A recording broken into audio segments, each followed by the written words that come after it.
The reckoning, when justice finds its champion. You can't park that old rust bucket here. Officer Jake Peterson's voice was a low growl, his eyes narrowed slits, fixing on the beat-up sedan. He tapped his badge, a silent assertion of authority. This is a public street, officer. I'm just waiting for my nephew, the woman in the driver's seat replied, her voice a calm, unyielding counterpoint to his aggression. Not in this neighborhood. You're not. Move before I write your ticket. Jake leaned in, his body a formidable barrier against her car door, effectively blocking her exit. I have every right to be here. She met his intimidating presence without a flicker of fear. What Jake didn't know, couldn't possibly fathom, was that in a mere 48 hours this calm, unyielding woman would ascend to the pinnacle of his department, his new chief of police. This was more than a chance encounter. It was the first tremor of a systemic earthquake. The static crackled over Jake's radio at 3 p.m. Another routine dispatch. Unit 47, suspicious person reported at the bus stop on Oak Street. For Jake, a 15-year veteran of the Westwood Police Department, Oak Street wasn't just a street. It was his personal hunting ground. No cameras, few witnesses, and a reputation he meticulously cultivated through intimidation and swift, often questionable, arrests. Noah Jenkins, a 19-year-old with a clean record and a bright future, sat innocently on a bench, scrolling through his phone, waiting for his bus home after college classes.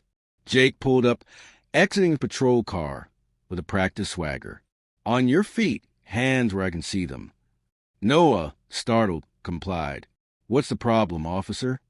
You tell me. Plenty of drug activity around here. You wouldn't know anything about that, would you?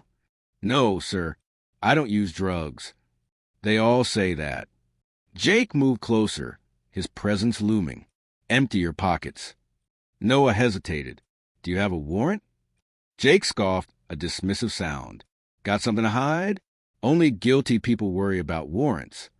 Hours later, in a sterile precinct interrogation room, Noah, exhausted and utterly intimidated, signed a confession for marijuana possession. He had never touched a drug in his life, but Jake had perfected the art of breaking down suspects. Another easy case closed. Another notch on Jake's impressive arrest record. What he didn't know was that Noah's aunt, Victoria, Vicky Hayes, had just received the call that would make her the new chief of police, and a storm of fury was brewing within her. The chief's arrival. Vicky hung up the phone, a tempest brewing in her eyes. The dream job she pursued for months, the Westwood Police Chief position, was finally hers. But the joy was eclipsed by the tremor in Noah's voice when he called from the precinct. Aunt Vicky, I swear I didn't have anything. He just kept asking for hours, and I was so tired I signed it.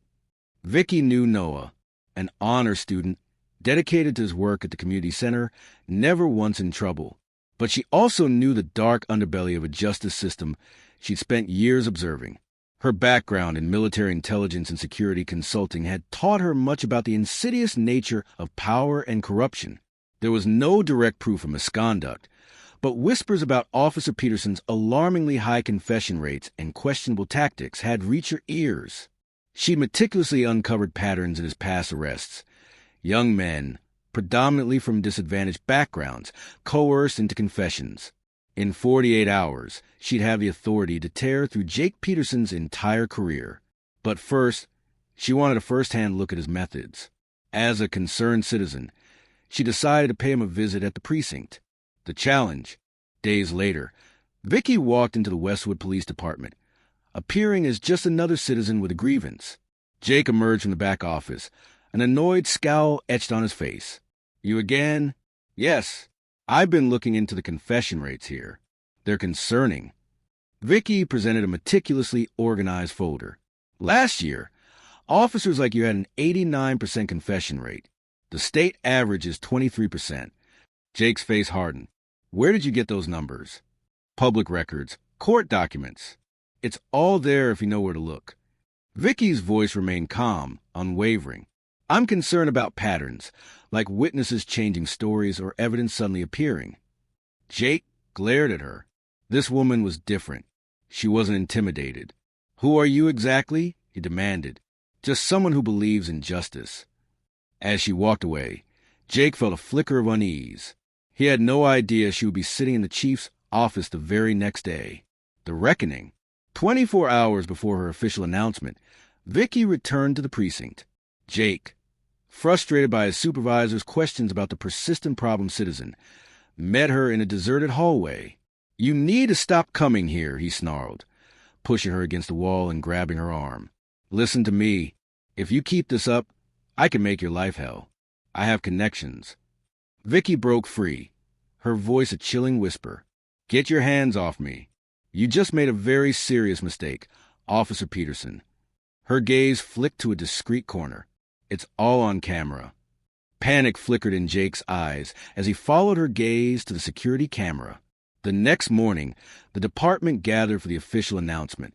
Jake's stomach plummeted as Mayor Davidson introduced their new chief of police, Victoria Hayes.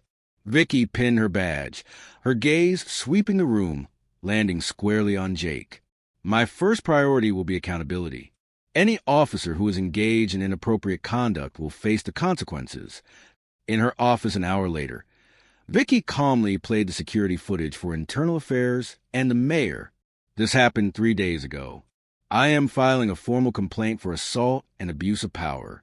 Officer Peterson also tried to have this footage deleted and filed a false report claiming I was the aggressor.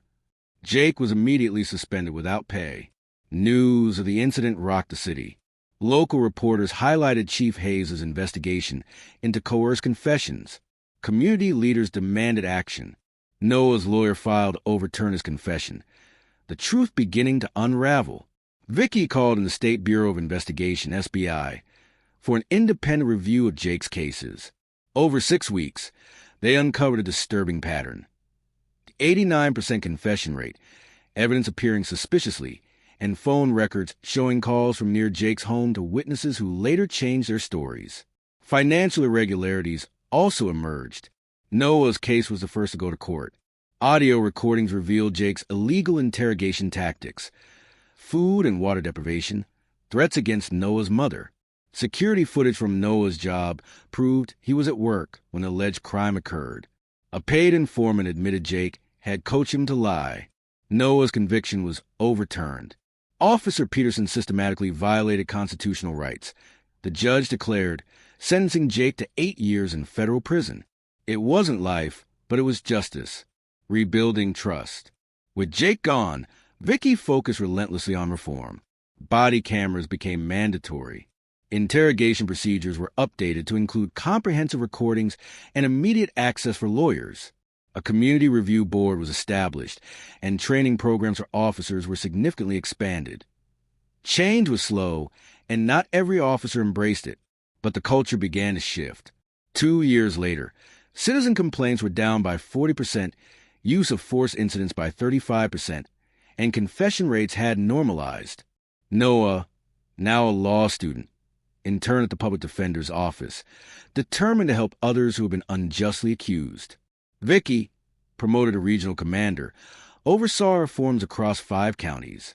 "Real change takes generations," she told new recruits, her voice firm but hopeful. "You are part of something better." The system wasn't perfect, but it was improving. Accountability was now the standard. Jake would be released in 2 years. Whether he'd learn his lesson was uncertain, but the system that once protected him was now designed to hold officers accountable, and that made all the difference.